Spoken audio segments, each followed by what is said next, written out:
Good morning. It's Friday. Welcome. This is the Coffee Break Show. You are on the Success Secrets for Business, Family, and Life channel. This is the Coffee Break Show. It's Friday. So I got my compadre with me right there. Mr. Scott Stevens is with us. Listen, if you're new to the Coffee Break Show, we go Monday through Friday. We go live. We share tips, tools, techniques, inspiration, motivation, and those things that are going to help you create some thrivability in your life. If you're new here, put your name down below. We want to meet you and say hello. And if you're here as a faithful watcher of the Coffee Break Show, once again, I want to thank you very much for being with us. If you're watching this after the show and you're watching the replay, thank you for watching the replay, and put hashtag replay down below so we know you're with us and that we are going to have fun. It has been a heck of a week, hasn't it? Oh my goodness. Hasn't it? Yeah. I mean, we had weather events. Yeah. Big one. We had that big storm in Iowa that just kind of laid down some farmlands and made those farmers weep. And then, the China thing is still unfolding, plus whatever else. Yeah, and we had Tracy. She went live from the campground in the lake over there. We had Joel Comm this week. We had a huge week. And we wanted to show off the picture of the young newsman because, well, that's always fun to do. And we're going to be doing that. So do me a favor and say good morning to us. Put your name down below. We want to meet you and say hello and see who's with us for this Friday. We got Karen on. Hey, nice to see you. Nice to see you, my friend. Nice to see Robin on board. Thank you for being here. And I see you all coming on board. Put your name down below and say hello. So in this big week, we had conversations about, how to prepare for these things. We talked about food and food sources on another perspective, which I thought was dynamite and very pertinent. And we had just a very filled week. And so we're on Friday right now. And I've already done a 13-mile bike ride this morning, and I'm a little bit on the recuperating side of riding that bike ride, but we had so much fun. It was so beautiful. Sometimes what I think is we have to report the good, the bad, and the ugly. We do. But I want to talk about taking care of yourself during this time, taking care of yourself and helping yourself find peace. Donnie, who's on right now, good morning. Hi, Donnie. It's always nice to see you. You know I love you. So he always talks about going to water his garden. And he goes out to water his garden because it calms him down. It makes him feel at peace. It grounds him. And we want to talk about those things that you can do to help you ground down. Right now, for me, it's bike riding. And, some people, it might be hiking. Hey, MJ, nice to see you on, girlfriend. So glad you're here. So that's the thing. How do we take care of ourselves when we hear all this stressful news? How do we de-stress? How do you de-stress?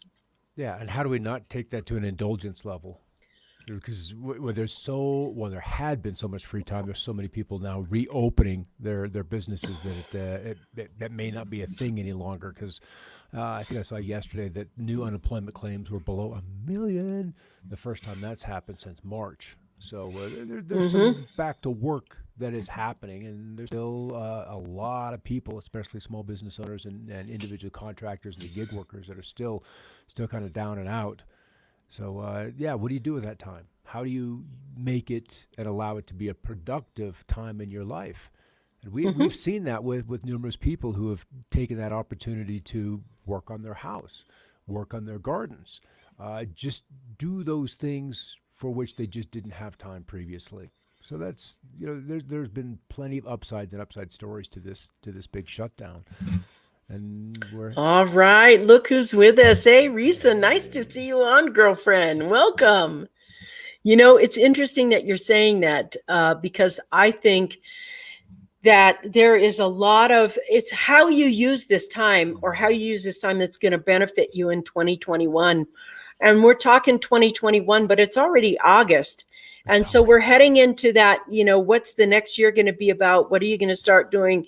When we take a look at this time, it's also the harvest season as well. We're going to start beginning to see the harvest season. And the harvest season is what did you plant in January and take care of March, April, May, June. And that harvest season is where you're going to start either seeing benefits or you're thinking, oh, I got to plant right now and get things going. What are the top 3 things do you think that people need to focus on for 2021? I mean, what are some good things to focus on for that next year, that planning? Wow. That's a big question, isn't it? Yeah, look, if we just go backwards, we're in month 8, and we've got till 12 till we get to December. So, I mean, 4 months ahead of us. We've got an election. We have the true harvest coming in for the farmers. That's already begun with the grains and cereals and so forth. Mm-hmm. But I think we'll probably see 3 big unintended world events, or let's just say events that will change or alter the world's consciousness. And my probably first on the list is either it focuses on China. I'm just trying to figure out how to phrase That's this. what I'm saying too, Yeah, because I'm like, if the dam breaks, it affects everyone. yeah, for years to come. It's, yeah, And then what I've been reading on some of these inside boards is then that ends up releasing some of the factions which have been held down inside of China and inside of China. So there'll be these CCP, the Chinese Communist Party factions, beginning to war it out with one another. And then, grasping for control of what arguably is the world's largest manufacturing economy is going to be a very, very big event. And with that flood will go millions of lives. yeah. Millions of lives. Mm-hmm. And if that thing were to happen at night, then it becomes a very sudden event. The sirens go off, but then the sirens have been going off anyway because the flooding has been going on for coming up on 3 months now. So that's probably my number one. And then a number 2 is an election gone awry.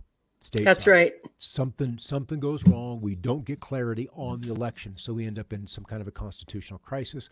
Mm-hmm. And then because of simply those 2 events, the economy, which has been held afloat by Wobbly. just gorgeous, just lots and lots of free money, that either ends or doesn't do the trick any longer, and then the confidence is lost, and then we begin to see the true effects of inflation and shortages and supply chain issues and food issues. So those are probably my 3: China, election uncertainty, and then the true economy catching up with the situation of where we are presently. And that's the interesting thing. It's like, I know you think maybe we're talking about it really early, but we're not actually. If you're preparing for the future, sometimes we look a year out, then we have a 5-year plan, then we have a 10-year plan. And right now you need a 10-year plan. You can't simply just plan for the next year because some of the damage is already done. So it's like you're going to sink or swim based on a 10-year plan. How are you going to move forward? What do you need to look at? And there are some things that Scott mentioned that I think are very pertinent. One is that dam break going to happen in China? We still have that second wave of flooding coming on. We don't know what we don't know. And if it does, then this. And if it doesn't, then this. And we have to wait. There's kind of some uncertainty in that. But there are some things you can do. There are some things you can do right now based on the information he just shared with you. What were you going to say by the way? Well, we were talking about 5 and 10-year plans. And ultimately in a crisis situation, you'll be grateful, infinitely grateful to have a 5-day plan.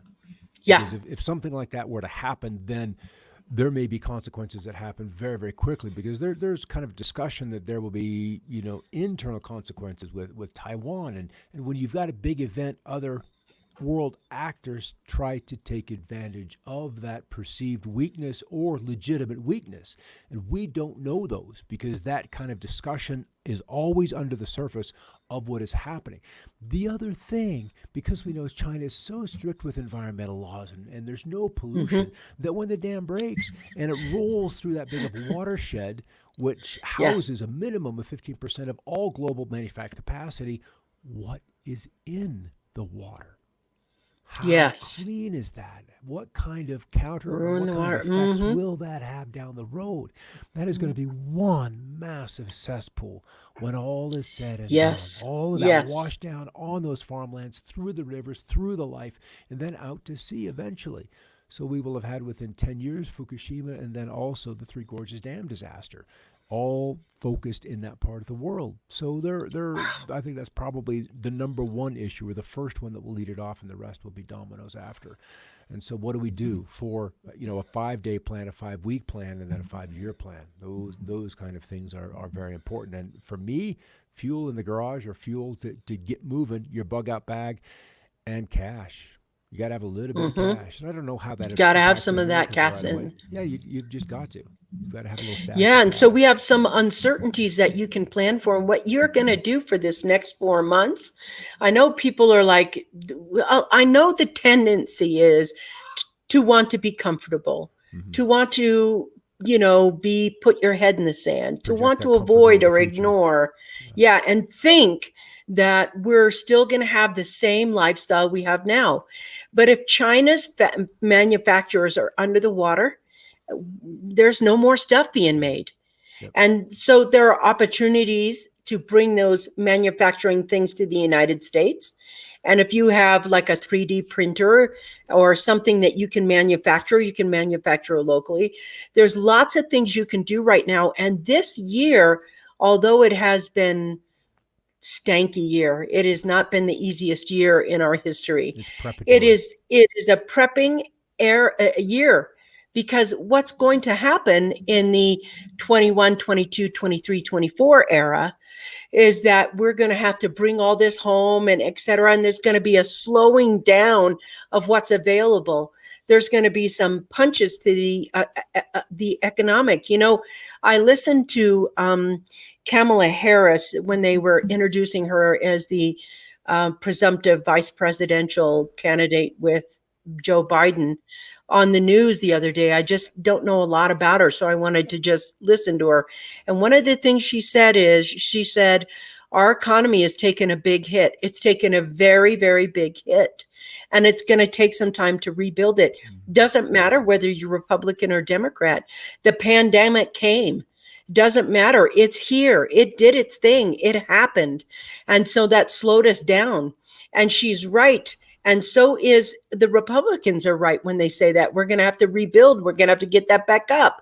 It's true that that's going to happen, regardless of what party you're in, regardless of what you're thinking. Those things are going to be forefront. And that first and foremost thing over the next decade is, let's remove the pandemic and let's say everything was normal like it was in 2019.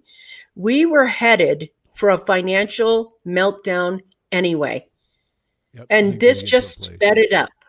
Yep. And what all the there's so much pharmaceutical action, manufacturing, compounds, and things that are all based in that Yangtze River Valley. It's all there. So we would lose access to that. So primary, and I know the president has been doing this and wanted this to happen, is to bring that manufacturing for our pharmaceuticals back home. And ASAP, get those seeds, get that penicillin, get those zirthromycin, get those compounds, manufacturing those vats going where you can create, manufacture, package, distribute. Getting those back here is so, so important, because we don't know if we're going through a puddle. We don't know if we're going through water axle deep, or if the road simply is not there. We don't know what we're driving into. We just don't have that kind of visibility. And there's a fog, so you can't see the other side. But we've got to do everything we can do. And let's just assume that manufacturing doesn't come back online because it doesn't serve us. That we have in our own backyards, in our own communities, all these natural remedies which were known and used 50 years ago, 100 years ago, 200 years ago. They're all still here. Yeah. But what is lost is the knowledge of how to prepare, and then to deliver, and to use them what for. So that's the knowledge, the wisdom that I think is going to be an immense business, because I don't think the road isn't there, and we need to be preparing for natural remedies on the backside of this event, and that truly may be just weeks, at most months away. Yeah, and that's such a powerful insight. And poor Risa, my dad's 83 and he's still working full time because he lost his 401k and pension a few years ago in Fort Collins. Donnie, seeds are being propagated in the garden for the wild origin strain plants. Mountain spinach, lamb's quarters, also in the spinach family. 4 types of wild lettuce, which tinctures for pain can be made purslane, which contains more of the three omegas than any other plant, and also wild amaranth. The top of the plant is superfood.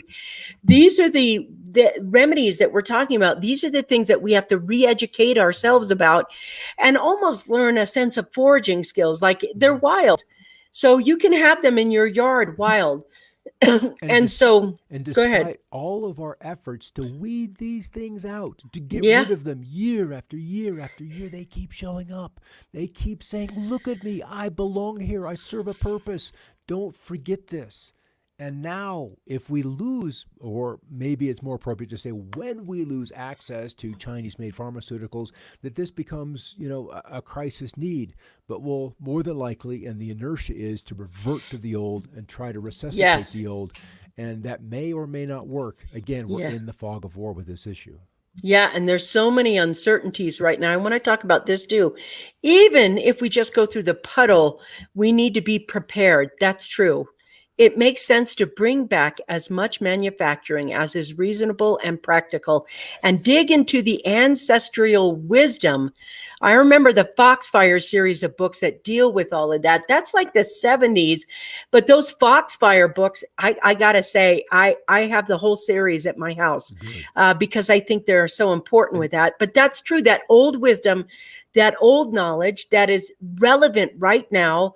We're moving from the convenience world to that knowledge-based world, that bushcraft knowledge, if you will, world, farming and husbandry and all of those things that are there.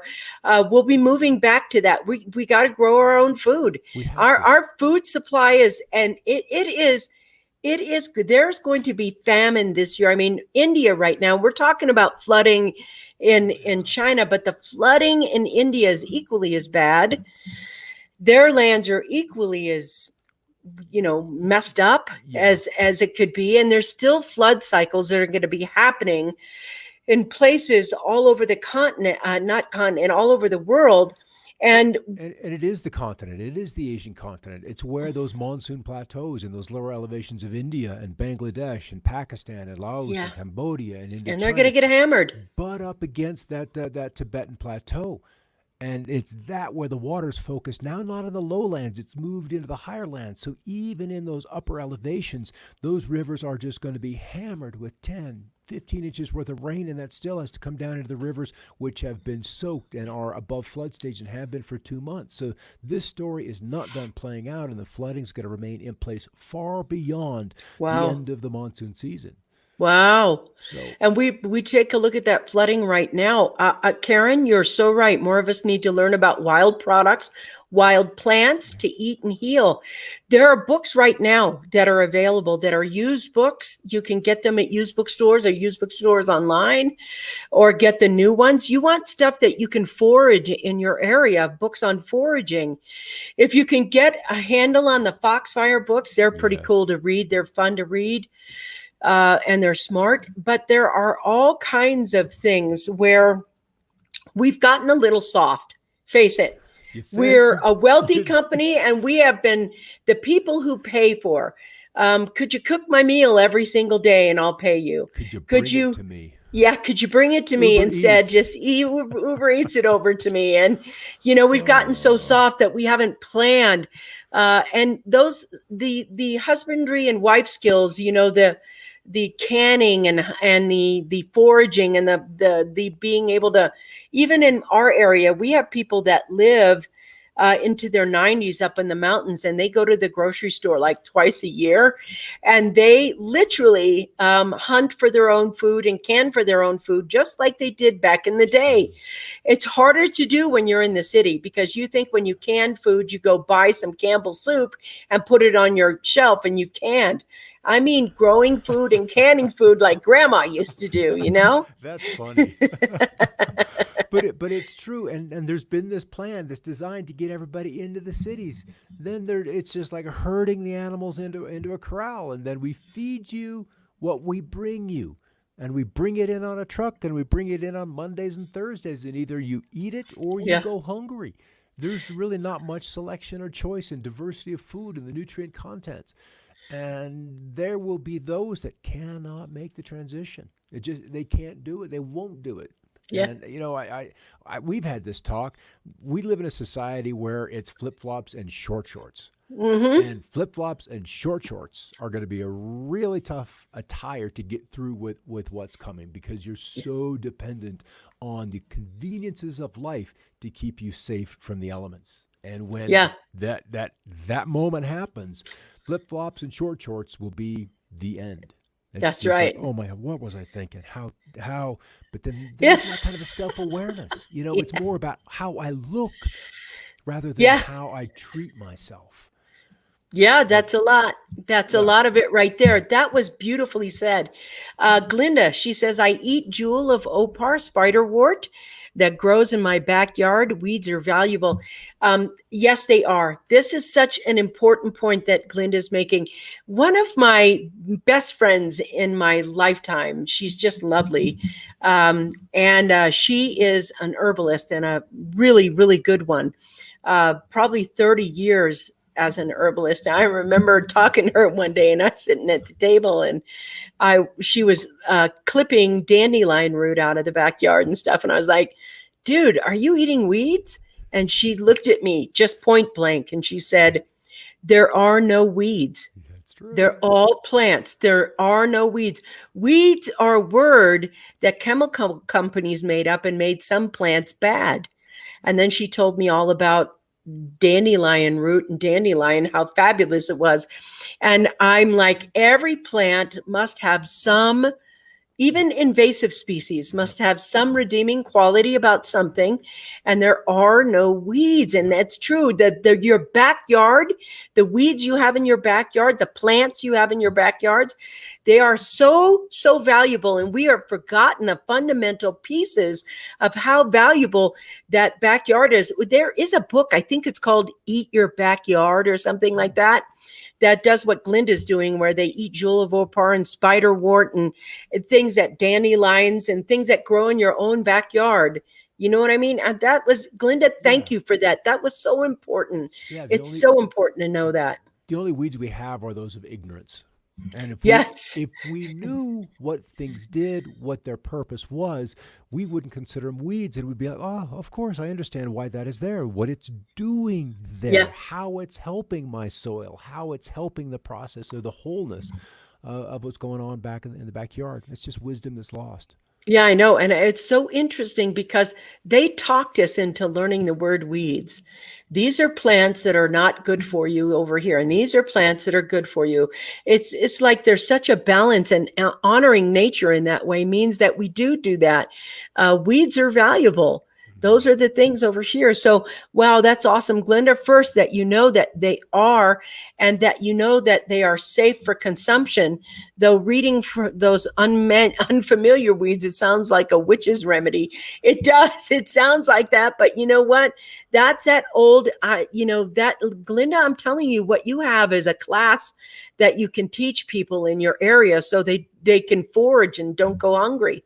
Robin, that's the future. And now the most people are not preparing and don't believe they have to be. I want to talk to this right now. This is a thing. Yesterday, I watched a video with a guy that is a Wall Streeter, that was a big Wall Streeter, multi-millionaire, and he gave it all up, bought a ranch, does some trading online, very wealthy. And he was talking about the food shortages that are coming and how inflation is going to affect the food shortage. And he's talking about the last month, the food prices have gone up like 34%, but in the case of pork, it's gone 90% up. So it's 90% is that the cost of pork. And I was like, wow, the bacon cost is going to be incredible. So then I started looking at these pork costs, and these go up and these go up. And he was talking about planting food. He said, some of you aren't going to listen to us. Some of you aren't going to do what you need to do. And he was like, take your backyard, your front yard, and make it a garden. Get onto a community garden. Get onto a CSA. Do it right now. And some of you aren't going to listen. And he said, at one point, you're going to figure out whether you're going to eat or you're going to make your mortgage, because the food costs are going to rise and rise and rise and rise, because the supply is shrinking more than, it's like big biblical proportions shrinking. And There are billions of people, billions and billions of people. And it's like, so if you get to the point where you're wondering how you can save money, he said, when you plant your garden, can you see how you're saving 30% on food? Mm-hmm. And he was like, that 30%, that margin where you chose to take an action and grow food and eat that food right there, or can that food, or save that food. He said, this is going to go on for a long time. Already almost it's probably over 800,000 hectares by now. But the last time I knew online, it was the last time I checked, it was 700,000 hectares of farmland is gone in China.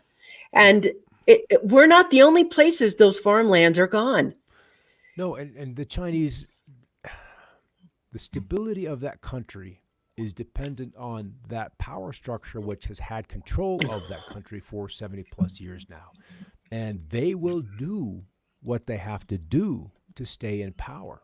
And the only way they can do that is by being able to feed and keeping the population pacified. So they're going to have to find the food to go out, bring into China. And it was all food that would have been produced domestically. Now they're going to have to go out into the market, and they will bid what they can to get that food ashore, bring it. That's in, right, and in time for winter.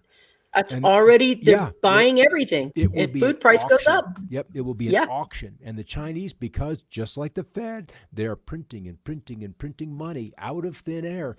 And the farmers will take that money for the time being until they demand, a harder currency, because it won't be inflated away by the time spring arrives and they've got to go buy seed, whatever happens. But I think China, because of the flooding, is going to have to make a big play on the world markets for grains and proteins. It's going to be a big play. So we could see some massive inflation just because of this loss of an entire growing season in that country. So and we still have damage with our crops going on. It's like, we have not been responsible as a world for our food sources for eons. And what do I mean by responsible? Our grandmother and grandfathers, they were responsible for their own food sources. It was part of having your home. You were responsible for feeding yourselves. You had pigs and cows and goats and farmland and everything else. And we have been out of that for almost a generation, living in this, you can buy anything you want at any time, any place. And now the affordability range of that is going to be rising and rising and rising. Even fast food, even those things that seem cheap or whatever else, those commodities are going to go up in prices. And we've lost 2 generations that don't know how to garden, that don't know how to farm, that don't know at the basic level, where the food comes from and the processes and how that whole system works. And they're going to get an education very, very soon. And it's a blessing and a curse. It's a curse that we have to go through it, but it's a blessing to get these realignment of priorities in place. And I know there's a lot of people out there. I love this. Power weeds. That's good. The weeds were put on the planet for us. They're power weeds. I like this. No pork for me. Not at 90% high. There's no pork for anybody. There's so little pork and Glinda, right, me either. There's a bunch of people. There's purslane. I will have lots of purslane seeds if anyone wants any. Purslane is a great plant to have around you. These things right now that he's talking about, that we're talking about, they already know. China knows. Some of their government has already got up and said, we are going to have famine. There, if you look in China, there's been people fighting in stores over the last stores of food in the store. Rice is wiped out. Vegetables are wiped out. Everything is wiped out because there are billions of people. And they went into the store and bought everything they could because there isn't food. And some people just have no water, no food, no help coming to them because the floods are so rising so high. The emergency services places, they're underwater. So your local police department or your local ambulance or your local hospitals, they're underwater.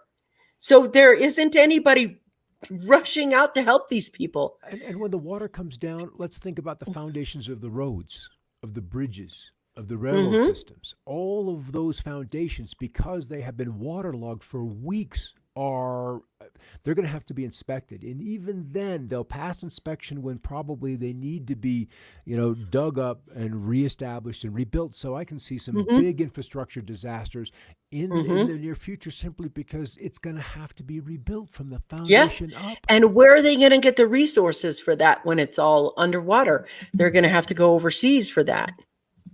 No doubt, no doubt. So now's the time. Just assume that it's a 5-day issue, and Mm-hmm. then it all comes back to money, Vic.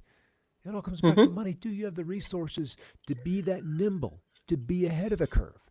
And this is one thing that we were fortunate about when we saw Wuhan going through their COVID issues back in mid-January. We're like, okay, there is not a plan in place to stop this spread globally. And if from the videos this thing is as scary as it is, then we need to be prepared, because it's coming here. And it Yeah. did. And there's still some aspects of it doesn't look like it's nearly as virulent here as it was over there. So what's missing? What's changed between that? So I yeah, don't know. I don't uh, know. We I'm right grateful. now have the most cases of anybody Yeah. in the world, and we've been pretty much in the United States cut off from everybody who's like, I don't know what you guys are doing in America, but wow, the spread of that is huge. And so I think we have a couple more years of this beast. But no matter what, if we remove the pandemic and we move the pandemic over here and say it never happened, Mhm. we still have the makings of financial and food insecurity. Yep. And I want to throw in water insecurity, Okay. because one of the things that you just said today that I think is so important for everybody to know is like, okay, one of the I'm gonna share a very personal experience. Um, the the Japanese earthquake that created the tsunami, we're across the ocean from them in that Pacific region. And eventually, stuff floated over to the United States. We even had repercussions in the United States, flooding and stuff from the tsunami waves coming out from that particular earthquake. And when it wiped out all the houses and wiped out everything, all of those things, it also wiped out every chemical they had in the house, every bleach, every Yep. pine sol, every Yep. wood treater, every paint, everything went into the water. And Scott was with me actually. We went on a trip to San Diego, and we were Now I know where you're walking going. along the beach. Yeah, we Yeah. were walking along the beach.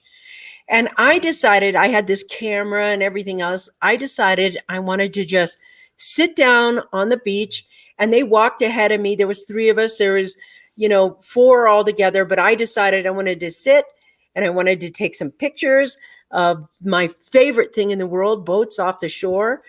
And I did. I stuck my toes in the sand and I sat down on the sand and in there, and I was taking pictures, and the chemicals in the sand. And we took pictures of it too. Scott came by and he took pictures of the chemicals in the sand, literally burnt my skin from the other side. I had to actually, when I got back to Colorado, go to the doctor and say, what's going on? And he was like, this is chemical burn. This is not this. And I thought, he was like, and I was thinking, where did I get the chemical burn? Yeah. And it was in the toes in the sand, because I could remember driving back and the burn hurting on my legs. And it took a long, long, long time to get those chemical burns off my body. And this was 5 years ago. Yeah, This it was in was early 5 years 15. ago. So four Mm-hmm. years after the disaster, and you've got fish, you've got whales, you've got plankton, you've got Yep. shrimp, you've got the smallest of life having to survive or try and thrive in that kind of toxic environment. And the Pacific has become a desert, just a Mm-hmm. desert. And if you cannot sustain a food chain as grand and as magnificent as the oceans, if you lose the plankton, if you lose the vitamin D, if you lose one part of that food chain, eventually it will begin to curl away from each other, exposing big gaps. And when Yeah. we lived in Puerto Rico, there were very, very few insects on that island. We could drive from San Juan to Rincon Mm-hmm. or on the southwest side of the island and get literally count them on your one hand, bug splatters on the windshield, whereas you couldn't go 10 miles here where we are in Colorado and not splatter the window, during That's the true. summer season. And what amazed me was with our view of the harbor in San Juan that there were so few birds. The seabirds were gone. The seagulls were gone. A few pelicans now and again, but all we had That's on true. land were That's trash true. birds. And outside at night, the lights are on, and here we'd have insects and moths and all kinds of life. Down there, nothing. Nothing. So there is something afoot that is bigger than we're willing to admit, and it is not due with temperature. It is something far, far larger and something that we're not prepared to contend with as a planet of nearly 8 billion people and Americans, when we waste 40% of the food that is put in front of us in front of every meal, or we go to the grocery store, that much is wasted.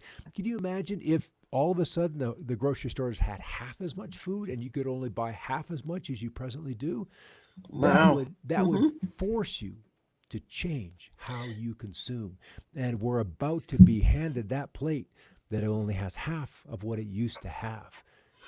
Yeah, and that's actually what they're talking about right now, is having half of what we used to have.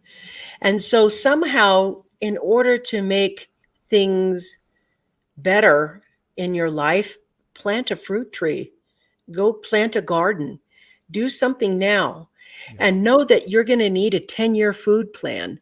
And I say this with as much love as I can, because a food plan isn't about what you're eating, it's about what's going to be available. What is going to be available around you, and where is it? So if the store doesn't have it, is there a farmer local to you? Can you get your meat directly from the farmer? Yep. Can you get your milk or eggs directly from a farmer?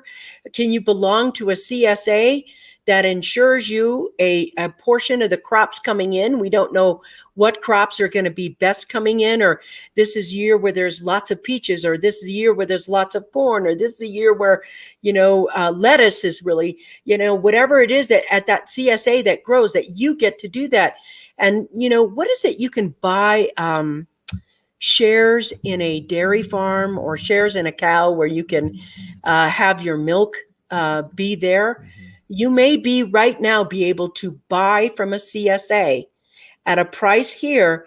And as that price goes up, that price goes up, that price goes up, you're part of that CSA right now. Yep. And you've paid this. So then you're not having to compromise or figure out how to make that dollar stretch or that penny scream that thousandth time in order to feed your family. And you want to do those things now. I know it's late in the season where if you go to the CSA, most of it's there, but you could be the first to be signed up for next season's spring harvest. You could be the first person in there that is signed up for that milk and that a plan that you have. You want to have that now. Let's see. And the first thing we do before we ever make any changes that are as big as this is imagination. Yes. What do you imagine that you'll have to do if these things are changed, if they've gone? Because you know your situation far, far better than we do. What's available, who you think you wish you knew, but you've got to begin this process in your imagination. What am I going to do when? And if you can't go through that, then you end up in panic. And then the panic brings in fear, and fear just cuts away all of these potentials that in your imagination, in a previous more stable state, you could see and make those relationships happen ahead of time. So you've got to begin to imagine what's going to happen in your own situation. It's just too important to throw away. I want to talk about this because I think this is one of the most important things. Yes. Yep. Karen, when I stocked food, I purchased spices too. They're not a want, they're a want, not a need, but I wasn't sure when they might be available again. And you're right. And so here's the other thing. Karen, thank you for this, because when you buy spices, they're dehydrated goods. You can get dehydrated onions, anything dehydrated. Those are great things to have right now. Fruit, dried fruit, and, onions and garlic and cinnamon. That's going to be a big spice. Nutmeg, some of those things, any of those dehydrated ones, you want to get those now because they're going to be very hard to get in the future. Thank you for that. That Karen, that was a really good get. Because they come from so far away. And that is one of the Yes. things when Dawn and I were stocking up, I'm like, spices, this one, this one, this one, because you can have rice and beans, you can have potatoes, you can have those staples, but it's the same day after day after day after day. And it's the spices that allow the meal to have a variability, even with the same basic ingredients. Amen. Spices, salt and pepper. Oh my! Can you imagine living without pepper? No. Pepper, and having to Those punish. simple things. That was really smart, Yeah, Karen. Thank yeah. you. Cinnamon is going to be tough. A lot of it comes from India and they're pretty much underwater. So if you have cinnamon, you might want to get some a little bit extra. I like this. National Geographic funded the study in Puerto Rico for several years.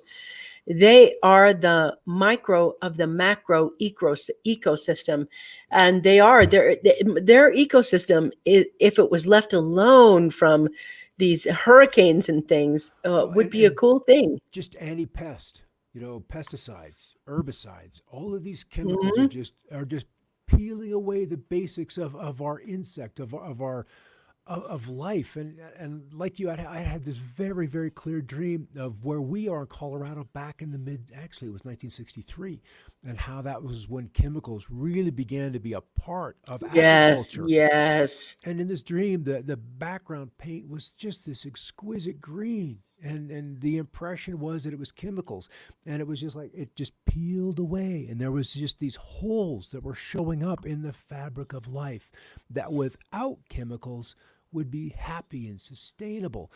It just means that we've got 60 years of pollution that we've got to undo. And when we choose to do it, and maybe if we're forced to do it because of economic issues, then I know all kinds of help and ancient remedies would be there to assist us in the process.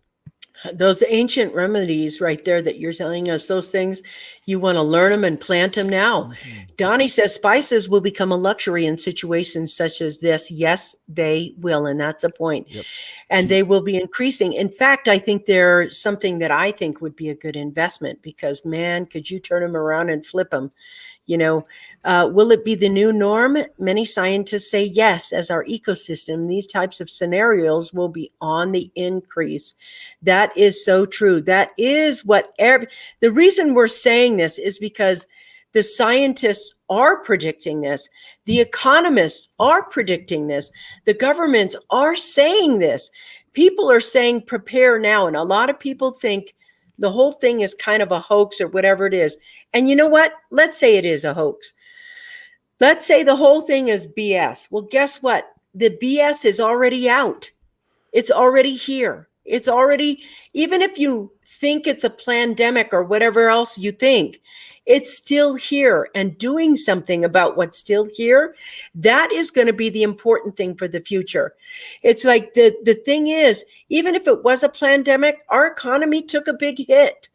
Our entire food sources took a big hit. Our school systems and economy took a big hit. It already took a big hit. It's like, I don't know. This is what it feels like to me.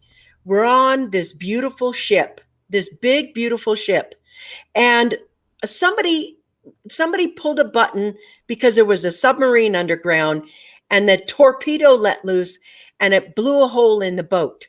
And we're like, okay, we got to patch up this boat so it doesn't sink. And some people are thinking, we want to talk about whether that hole in the boat was planned or not planned. Hello, there's a hole in the boat. If we don't patch the hole in the boat's going to sink. Some people want to debate whether we should wear masks around the hole in the boat or not wear masks around the hole in the boat. Can you see that there's a hole in the boat? Some people want to argue about why there is a hole in the boat. Who is the person who pushed the trigger for the hole in the boat? The first thing you need to patch is the hole in the boat. Secondary, you need to go find out those things. And even if you find out those things, then what? You still have to get the boat to shore. And it's not going to race into shore. It's going to limp into shore because it's patched up right now and it needs time to get refixed and rebuilt and redone and have that boat get that where the hole in the boat was secured. And when we look at our future, that has to be the mindset you're looking at. How big is the hole in your boat and where do you need to patch it? Because nobody is coming to save you. And what's the material we're patching the boat with? Yes. What's the material we're doing it? And do we have enough of it? And we may not. So the question then is, while we're all debating about the hole in the boat, how much water's in the boat, how near is land or the nearest safe harbor, are there lifeboats? And do you have a place for yourself and those you love on the lifeboats? And is it okay to disconnect from the boat in a lifeboat before everyone else realizes, hey, there might not be enough of those for me too? And so you just make your headway. You realize that boat has taken you as far as it can, and you have to go the rest of the distance in another boat. And you have to have all those things up right now. That's the point of it. You're either going to sink or swim. And I'm trying to give you as much warning as I can give anyone and say, do not make a yearly plan. Yeah. You need a 10-year plan. And if you don't have a 10-year plan, or you don't even know how to make a 10-year plan, etc., I know that we're going to be designing something that is going to help people move forward with a 10-year plan, etc. But you want to start right now making those relationships in your local area. It's like this, okay? I want to let you know something. A farmer friend is studying up on how to sell his cattle to individuals. And individuals are looking for those farmer friends in order to buy that beef. The two of you are looking for each other. Yep. The farmer is looking for the person, and the person's looking for the farmer. Yep. And the dairy farmer and everything else. Those things right now are coming to this right here, buy local. Too many people have never tasted truly fresh. We've become dependent on the middleman. We have a relationship with the middleman. The middleman, that's right. The middleman is the one who truly makes the profit in those exchanges. And this is the beauty of this event, that we will be able to peel away the middleman and create local relationships, a local economy. And we may end up with a different medium of exchange. And for me, that is going to be a beautiful process if we can take the financialization out of the farmer's life, and they get a fair exchange for their labor, for their work. I love this. Communities will have to plant fruit trees. I think the number one thing you can do to help yourself is plant fruit trees. Everywhere. Parks will become community farm gardens. We'll no longer have front yards. We will have gardens. Yes, this is so, and this right here, salt is a must. Yep. Don't leave yourself without salt. That is going to be really good for you. I want to pop over to Glinda. You lose weight without spices. I did that back in 1984, plain veggies. I was 85 pounds. I had to start eating a little bit of meat. Today, much easier to eat vegan. Yes. Oh my gosh. That is funny. Oh my gosh. Because if it doesn't taste good, you don't want it. You're like, oh. It's like prison food. Not that I know. This is interesting. Who cares about the hole we are sinking? Yeah. This is, exactly. It's like we are in precarious times.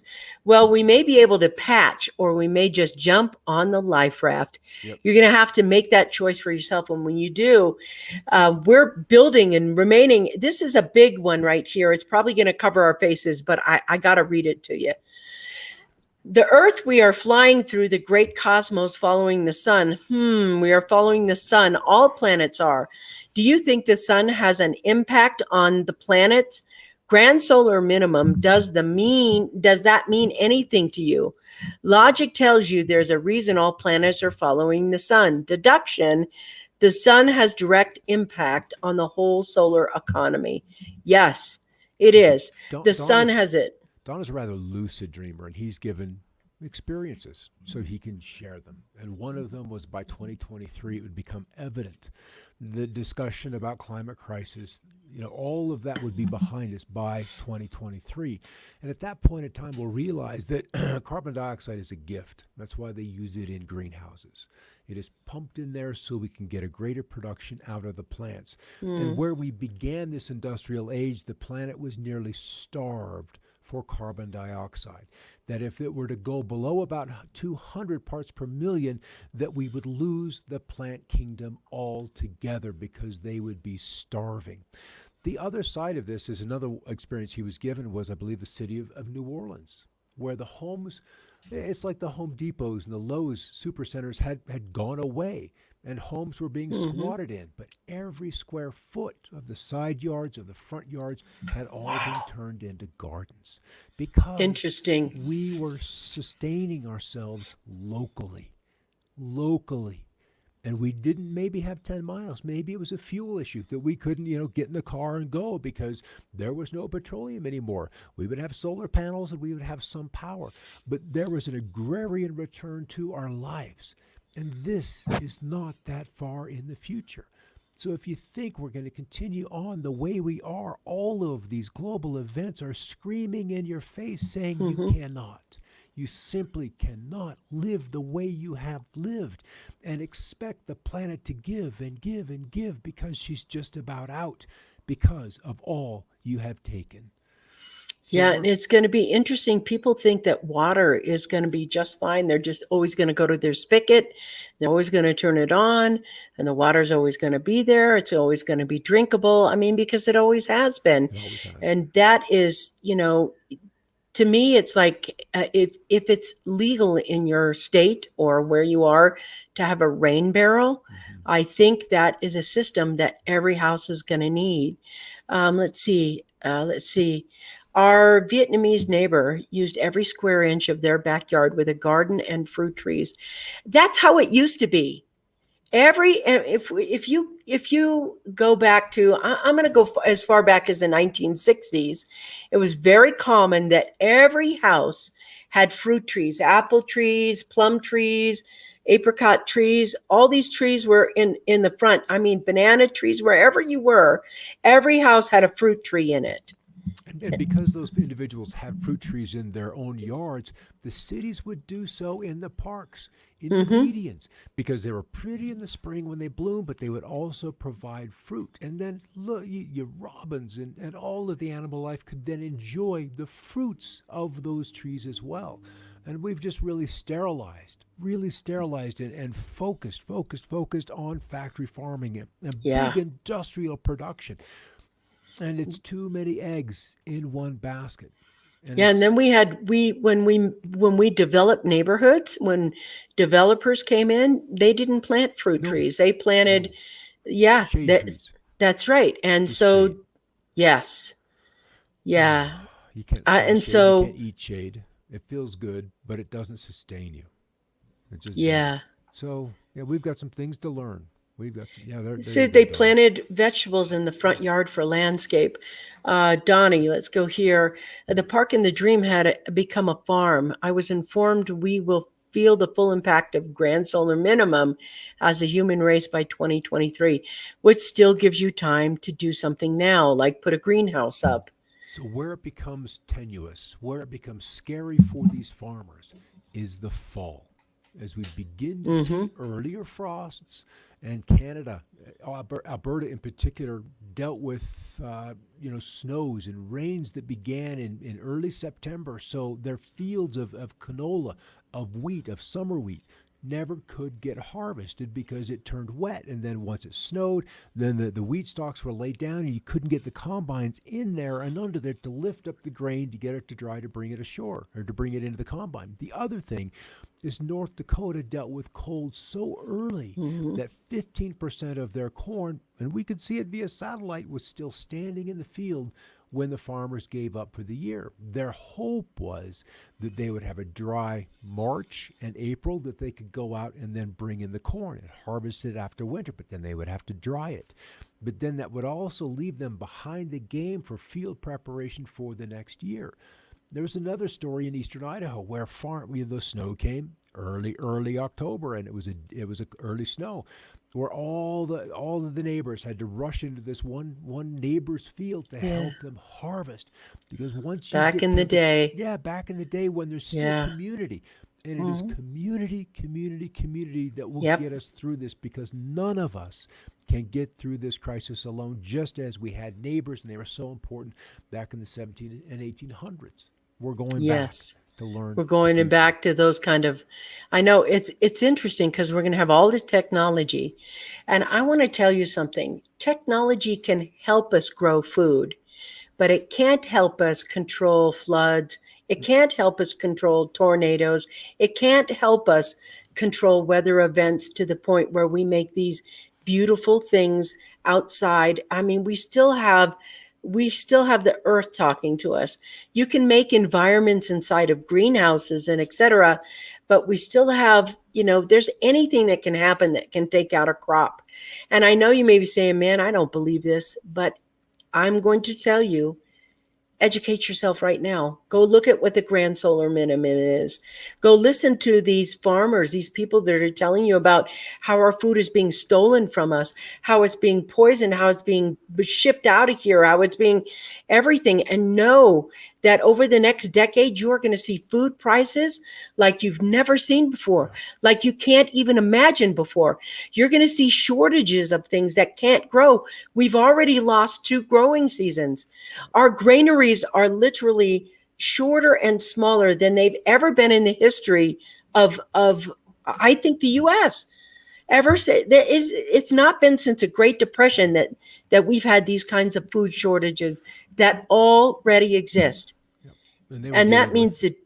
Go Go ahead. ahead. Well, they're just dealing with that big drought back in the Yeah, 30s, and yeah. we were just, we were thinking we were all that, and we'd strip the land, the American Midwest, and it turned into a dust bowl. And then we like, oh Mm-hmm. crap, we've got to be smarter about this. And so we implemented some things, but then pumping technology became a thing during the World War II, and now we're draining the aquifers down below. So we've got a ways to go. And we're Mm-hmm. not going to be able to waste the water to the extent that we do presently. And there's going to be a lot more growing inside, so we can control the environment little bit better, protect ourselves, and maybe not use corn for gasoline, for fuel. Maybe not corn syrup is a good idea.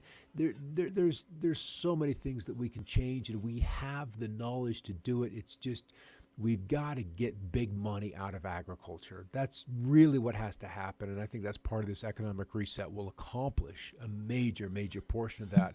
And we also need some leadership. We need some leadership that Yes, can yes, we do. stand up to the special interests. That's Yeah. really the big thing, and paint a vision for the people. Inland So hurricanes. I Yeah. want to say we're heading towards the top of the hour for Friday, and I know this is a topic that we're going to continue talking about because I know that, and I know what an empty belly feels like. It's not comfortable. It's not fun. I get hangry. Yes, most people get hangry, and it's the hangries that are going to Dangerous. happen.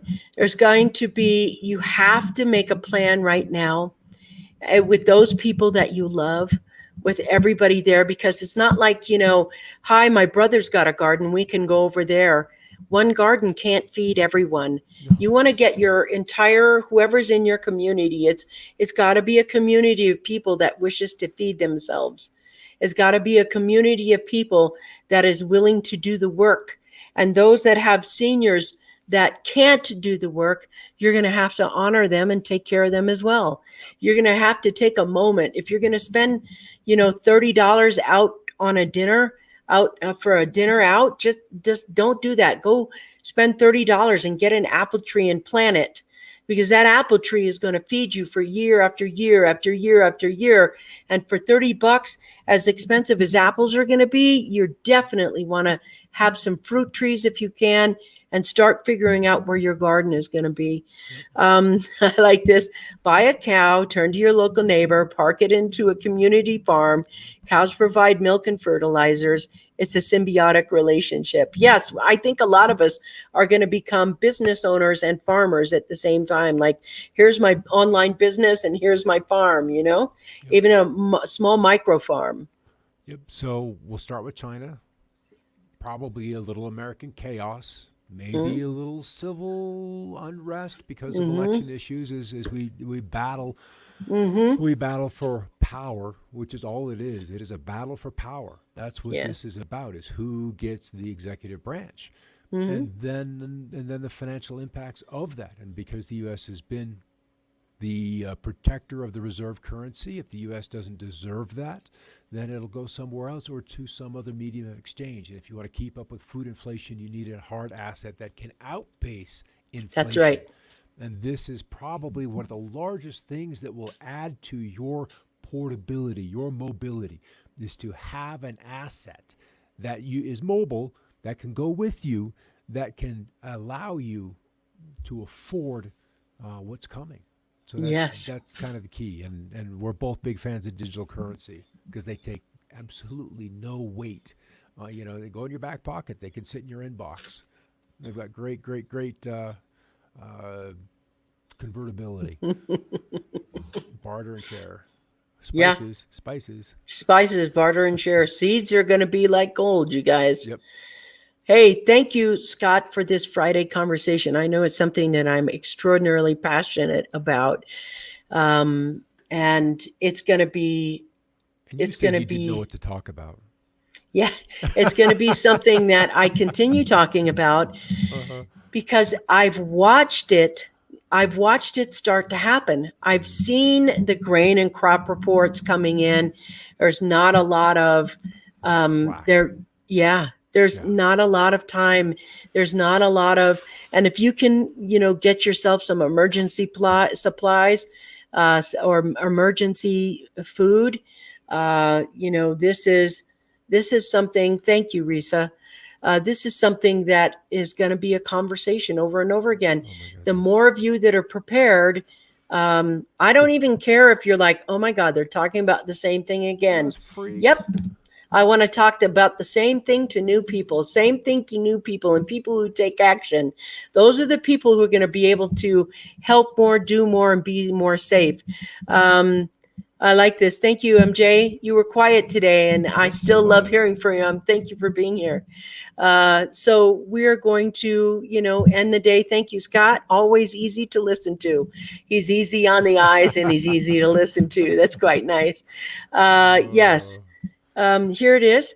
You could walk through your community and eat if everyone had a fruit tree in a garden. It would be a non-issue. Turn the streets into water gatherings areas and redirect the water into your yards, which will be gardens. That's what we're going to talk about. You guys has done a great job with that. They're so deserty, and this one guy was inspirational. He, at night, because it was illegal at the time, cut holes into the gutters and redirected that street water catchment into his property. And Smart. You can see what he's done over the last 20 years in Tucson, and it has become a model for the Southwest. And this monsoon season down there has been anemic at best. And so every drop of water in the desert that you can capture is one drop closer to a fruitful harvest. Yeah. Yep. We're going to just keep that up. Scott, thank you so much for hanging with me on Fridays. I love it. I love you all. We'll see you Monday where we are going to talk about something really cool. This has been the Coffee Break Show. I love you all so much. Have a great weekend. Mwah! Bye.